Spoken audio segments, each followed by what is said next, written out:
time for another haircut. Anyway, more to the point, welcome back YouTube viewers. Thank you very much for everybody who watched the last video. Not a massive amount by YouTube standards, but you know, a lot for me, and I do appreciate it. I can't grow this channel without your help, so if you'd like to subscribe, it's very much appreciated. There are 8 of you who subscribed after the last video. I don't know your names. Yeah, for one reason or another, I don't get all the information all the time. So, no, thank you, 8 of you, fantastic. I've got breakfast ready, so I'm going to quickly have this. But the point of this video today is we are going to get this thing open. I don't have high hopes of there being anything significant in there. We know that there is, looks like nylon and wool or cotton. Is there anything wrapped up in it? Who knows? We'll soon find out though, because one way or another, this is getting open.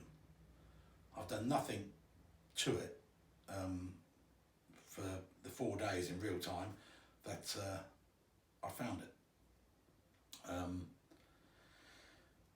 So, one way or another, it's going to get open and we are going to do it together. But first, time to have the breakfast of champions, biscuits, toast, marmalade and a cup of tea. I'll be back shortly. I'll wash my hands first because that's a bit grubby. I'll have my breakfast and then we'll get into it. So come back in a second. Well, there's nothing really truly remarkable about this jar. It's fairly modern, but they've been made like this since the 40s, haven't they? You can see there's a embossed key logo and some mould marks, 65830, something like that. Probably 1980s, but it could be anywhere from the 40s, couldn't it? They've been made like this for ages. Top's a bit grubby. It's been in the house, I haven't touched it at all since finding it up in the air raid shelter. So we'll use whatever we can think of to get it open. Of course, the easiest thing to do would be just to wrap it up in a bit of towel or something and twat it against the wall, wouldn't it? But there's no point in being violent. So let's try our own strength and a bit of heat maybe. And as a last resort, we will go nuclear and smash it open. So, what do you reckon is going to be inside it? We know for sure some nylon and this cotton, but well, let's find out. Right, I've adjusted your viewing position so that you can get a better look at my beautiful head of hair.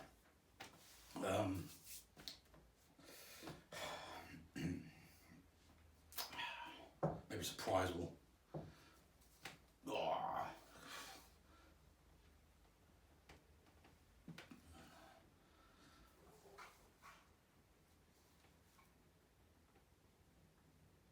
No, that is really on there.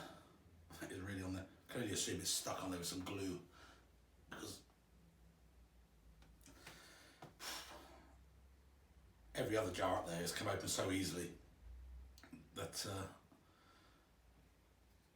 I don't understand why this one doesn't. Right, no. First things first, just get a cloth on it and try that, see if that helps. Right, come on.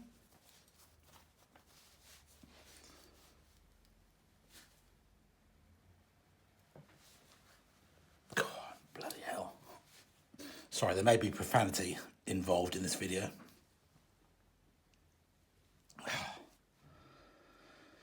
Okay, a bit of hot water then.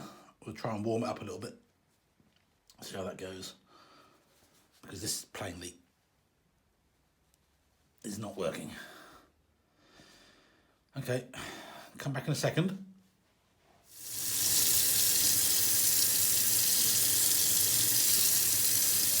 Nice warm water. Hopefully that will cause some expansion.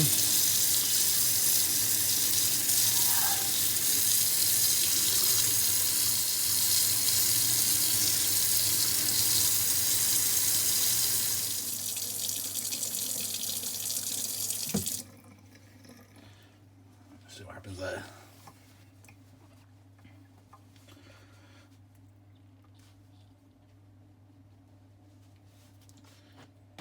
Oh, you absolute son of a... Oh, oh, oh, I heard a release of air. Ooh, we are in. That didn't take too long.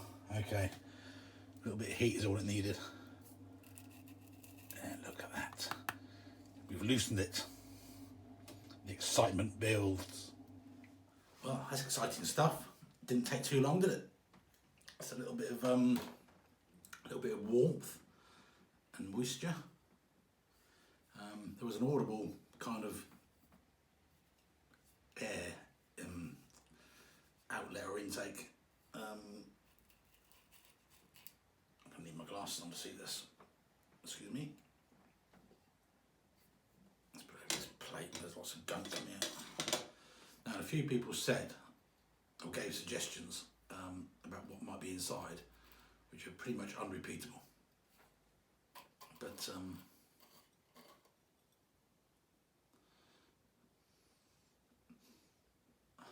a smell of rustiness and unpleasantness.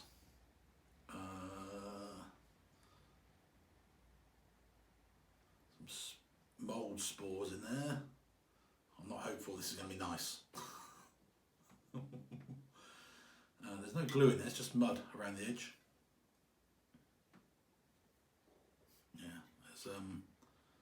Yeah, I think this is probably a cleaning cloth. It smells a bit petroleum-y, a bit petrol-y.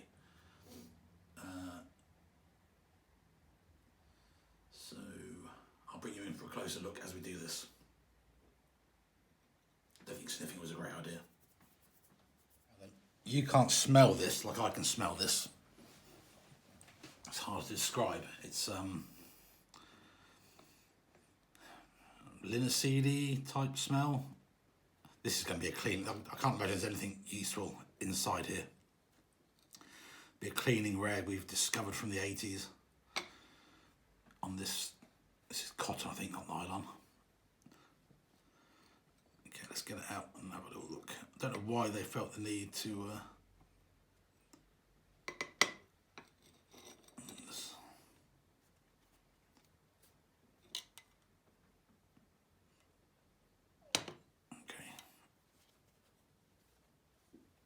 Hope you can still see. It's only been going to happen once.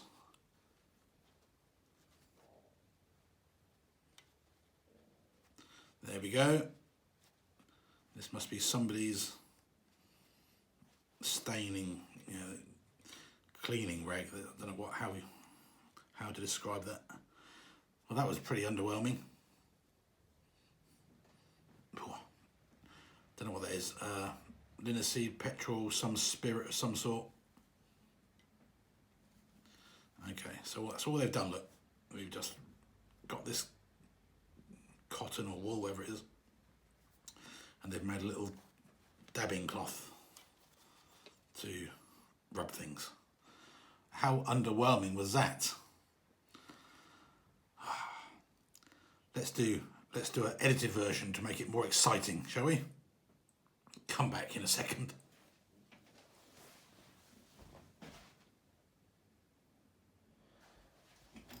Oh well, let's open this jar we found in the air raid shelter. This will be fantastic. We've managed to apply some heat and we've loosened the top. So let's get it open and find out what's in there. Oh, look, it's coming off. We're getting inside. What's in there? Oh, look at this gunk. This must be something exciting.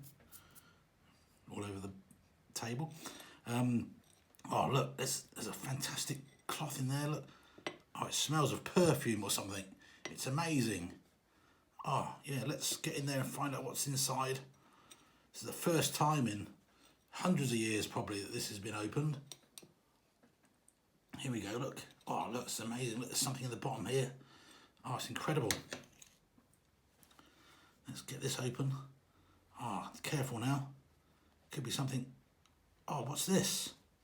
Oh, look, there's coins. Look, there's a silver shilling from 1835 and another one from 1820. Wow, 2 George pennies, shillings. There, that's incredible. Oh, and look, here's another coin.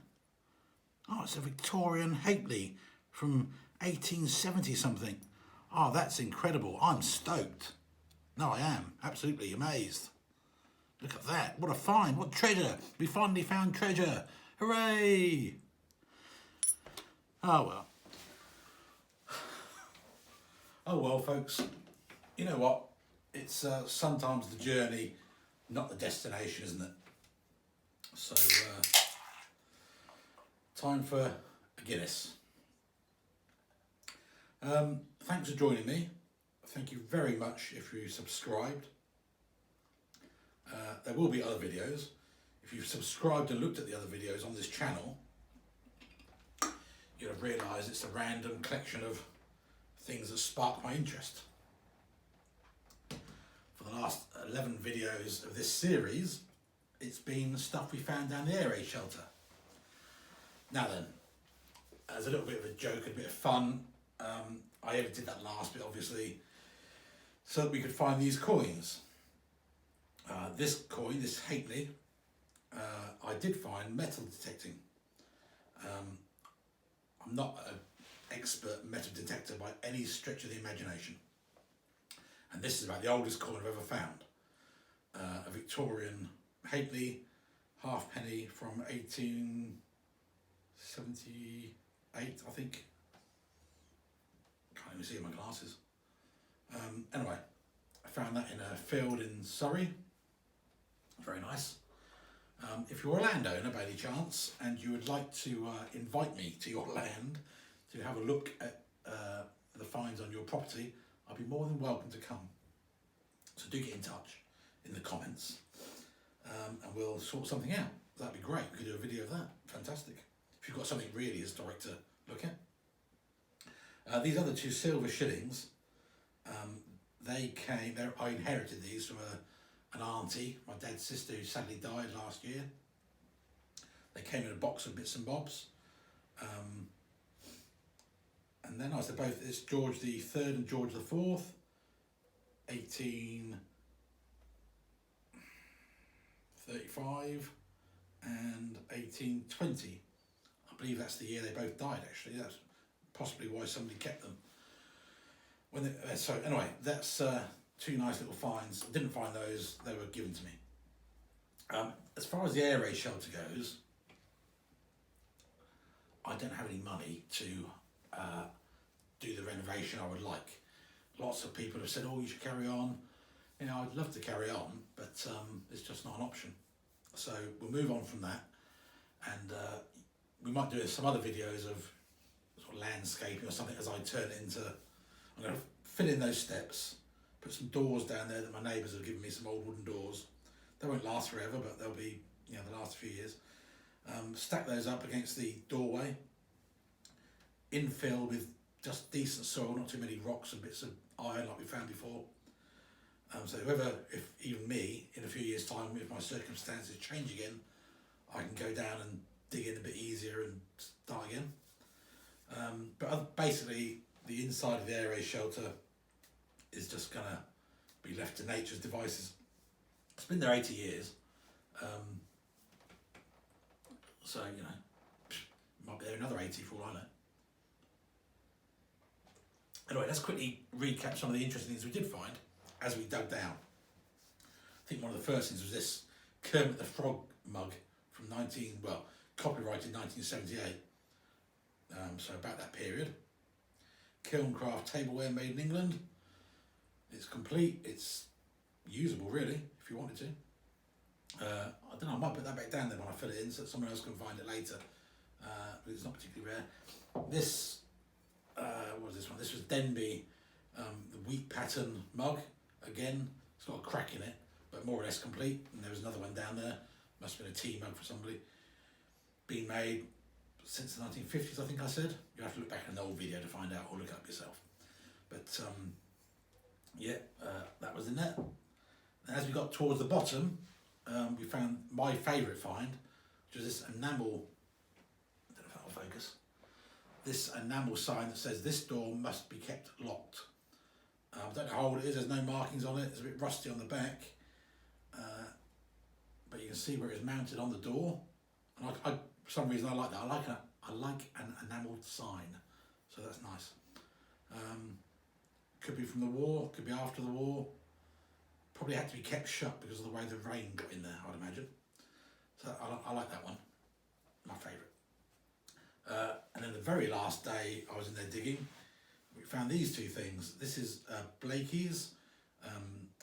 Blakey's, if you're not familiar, I'm sure you are if you're of a certain age, they still make them now. They're little metal things that go in the heel of your shoe and in the toe of your shoe. They give you a clicky walk as you walk along.